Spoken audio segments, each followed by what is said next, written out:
नमस्कार, वैशाली मेजवानीमध्ये तुम्हा सर्वांचं खूप खूप स्वागत। आज आपण करणार आहोत पनीरची एक रेसिपी, ती आहे पनीर चिल्ली।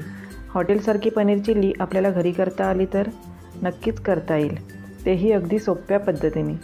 चला तर मग करूया सुरुवात। इथे आपण एक बाउल घेऊया।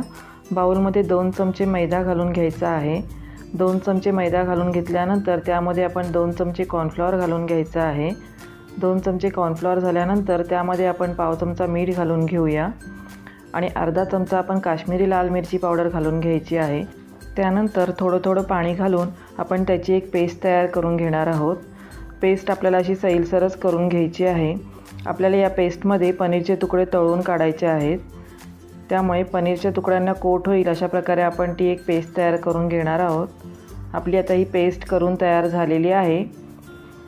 दुसरीकडे आपण तेल गरम करायला ठेवले होते, तर आता आपण या तेलामध्ये पनीरचे तुकडे तळून घेणार आहोत।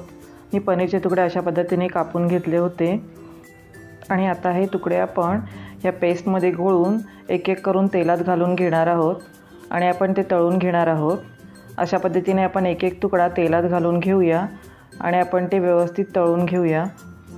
आपण पनीरचे तुकडे डीप फ्रायही करून घेऊ शकतो, पण मी अशा पद्धतीने तळून दाखवत आहे, कारण डीप फ्राय केल्यानंतर तेलही खूप खराब होते आणि अशा पद्धतीने तळल्यानंतर तेलाची बचत होते, त्यामुळे मी अशा पद्धतीने तळून दाखवत आहे। आता सगळे पनीरचे तुकडे घालून झाल्यानंतर आपण थोडं त्याच्यावर तेल घालून घेणार आहोत आणि अशा पद्धतीने आपण त्यांना हलक्या हाताने हलवून गोल्डन ब्राऊन रंगावर फ्राय करून घेणार आहोत। आता आपले पनीरचे तुकडे व्यवस्थित फ्राय झालेले आहेत।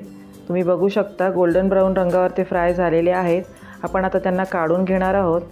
अशा प्रकारे आपण ते एका डिशमध्ये काढून घेऊया। सगळे पनीरचे तुकडे आपण काढून घेतल्यानंतर आपल्याला राहिलेले पनीरचे तुकडे यामधून तळून घ्यायचे आहेत। आता आपण सगळे फ्राय केलेले पनीरचे तुकडे काढून घेऊया आणि दुसरे पण राहिलेले पनीरचे तुकडे आपण अशाच पद्धतीने तळून घेणार आहोत। आता आपण राहिलेले पनीरचे तुकडे तेलामध्ये घालून घेऊया। एक एक करून अशा पद्धतीने आपण ते तुकडे तेलात घालून घेणार आहोत।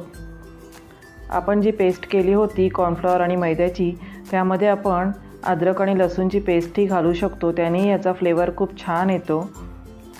अशा प्रकारे आपण पनीरचे सगळे तुकडे तेलामध्ये घालून घेऊया आणि त्यांना गोल्डन ब्राऊन रंग येईपर्यंत तळून घेणार आहोत। आपल्याला गॅस मीडियम लो फ्लेमवरच ठेवायचा आहे। मीडियम लो फ्लेमवर ठेवूनच आपल्याला पनीरचे तुकडे तळून घ्यायचे आहेत, त्यामुळे ते एकसारखे तळले जातील। आता हे आपले पनीरचे तुकडे तळून झालेले आहेत। तुम्ही बघू शकता गोल्डन ब्राऊन त्यांना कलर आलेला आहेत आणि क्रिस्पी देखील झालेले आहेत। आता हेही आपण डिशमध्ये काढून घेणार आहोत।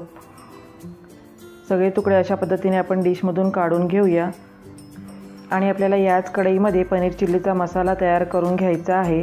आपण हीच कढई वापरणार आहोत, पण त्याआधी त्यामधलं आपण तेल काढून घ्यायचं आहे। तर एका चमच्याने आपण एका वाटीमध्ये यामधले तेल काढून घेऊया। फक्त आपण 2 चमचेच तेल यामध्ये शिल्लक ठेवणार आहोत। तुम्ही बघू शकता 2 चमचे तेल शिल्लक आहे। आपण आता त्यामध्ये 2 चमचे अद्रक लसूण बारीक चिरलेला घालून घेणार आहोत। अद्रक लसूण आपल्याला छान असा परतून घ्यायचा आहे। अद्रक लसणाचा रॉ फ्लेवर जाईपर्यंत, म्हणजे कच्चा फ्लेवर जाईपर्यंत आपल्याला ते 2 मिनटं परतून घ्यायचे आहे। अद्रक लसूण परतून झाल्यानंतर त्यामध्ये आपण चिरलेला कांदा घालून घेणार आहे। मी अशा पद्धतीने कांदा चिरून घेतलेला आहे। तुम्ही बघू शकता अशा पद्धतीने कांद्याच्या फोडी करून घ्यायच्या आहेत। तसेच त्यामध्ये आपण शिमला मिरची घालून घेणार आहोत। इथे माझ्याकडे 2 प्रकारच्या शिमला मिरची होत्या, त्या मी दोन्ही घालून घेणार आहे। तुमच्याकडे जी अवेलेबल असेल, तुमच्याकडे जी घरात असेल ती तुम्ही शिमला मिरची घालू शकता, किंवा तुम्ही फक्त हिरवी शिमला मिरची देखील घालू शकता। आता इथे मी 2 मिरची घालून घेणार आहे। या मिरच्या मी बारीक चिरून टाकल्या नाहीत, कारण त्यामुळे ग्रेव्ही जरा जास्त तिखट होते, तर मी त्याला फक्त एक मध्ये चीर देऊन त्यामध्ये घातलेल्या आहेत आणि आपण आता हे थोडंसं फ्राय करून घेणार आहोत। फ्राय झाल्यानंतर मी यामध्ये 2 चमचे सोया सॉस घालून घेणार आहे। त्यानंतर 1 चमचा ग्रीन चिली सॉस घालून घेणार आहे आणि 1 चमचा रेड चिली सॉस घालून घेणार आहे। त्यानंतर 3 चमचे आपण टोमॅटो सॉस घालून घ्यायचा आहे। हे सगळं घालून झाल्यानंतर त्यामध्ये पाव चमचा आपण काळी मिरी पूड घालणार आहोत आणि चवीपुरता मीठ घालून घ्यायचं आहे। आता हे सगळं आपल्याला छान असं मिक्स करून 2 मिनटं परतून घ्यायचं आहे। चायनीज पदार्थांमध्ये आपल्याला भाज्या ह्या पूर्णपणे शिजवून घ्यायच्या नसतात, तर हाय फ्लेमवर आपल्याला जस्ट त्या परतून घ्यायच्या असतात आणि आपल्याला भाज्यांचा क्रंचीपणा तसाच ठेवायचा असतो. आता यामध्ये मी अर्धा चमचा काश्मीरी लाल मिरची पूड घालून घेणार आहे. त्यामुळे आपल्या ग्रेव्हीला कलरही खूप छान येतो, तुम्ही बघू शकता. त्यानंतर आपण पाण्यामध्ये 1 चमचा कॉर्नफ्लॉवर मिसळून त्याची पेस्ट करून यामध्ये घालून घेणार आहोत. त्यामुळे आपले सॉसेसही चांगले मिळून येतात आणि छान असे एकत्र होतात. आता हे आपल्याला 2 मिनटं छान मिक्स करून घ्यायचं आहे. मिक्स झाल्यानंतर आवश्यकता वाटल्यास आपण त्यामध्ये थोडंसं पाणी घालून थोडी ग्रेव्ही आपण पातळ करू शकतो. त्यामुळे आपल्या पनीरच्या तुकड्यांना छान असं कोटिंग येईल.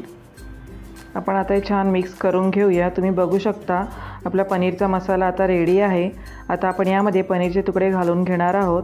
आता आपण पनीरचे तुकडे घालून घेऊया. पनीरचे तुकडे आपण अशा पद्धतीने घालून आपण एक छान मिक्स करून घेणार आहोत. मग आपली पनीर चिल्ली एकदम रेडी आहे. चला तर मग आता आपण हे मिक्स करून घेऊया. जर तुम्हाला ही डिश लगेच सर्व करायची नसेल तर तुम्ही पनीरचे तुकडे नंतर घालून ही डिश सर्व करू शकता.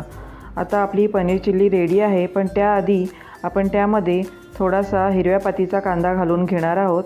तर आता आपण यामध्ये हिरव्या पातीचा कांदा थोडासा घालून घेऊया आणि मग आपली डिश आपण सर्व करून घेऊया. टँगी, स्पायसी आणि स्वीट अशी आपली पनीर चिल्ली आता रेडी आहे. तुम्ही नक्की करून पहा आणि मला आपल्या कमेंट बॉक्समध्ये कळवा. तुम्हाला आमची रेसिपी आवडली असल्यास व्हिडिओला लाईक करा आणि नवीन नवीन रेसिपी पाहण्याकरिता वैशाली मेजवानीला सबस्क्राईब करा.